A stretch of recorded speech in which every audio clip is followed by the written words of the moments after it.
Sasa sisi kama viongozi wa matawi tumelitafakari hili na tumeona tuje kwenu kama viongozi wa matawi ili tuwe na msimamo wa pamoja. Kwanza tunaunga mkono kauli ya tamko la viongozi wetu kwamba hatuchezi mechi ya tarehe 15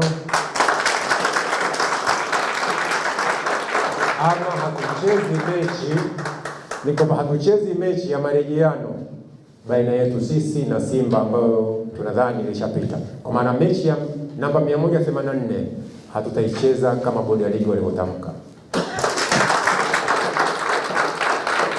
Tumeona kwamba tulieleze hili mbele ya waandishi wa habari kwamba huu ndio msimamo wa wanachama viongozi wa matawi wa mkoa wa Dar es Salaam, lakini naamini kwamba hata mikoa mingine watatunga mkono kwa hili. Wakati wanaahirisha mechi ya Machi 8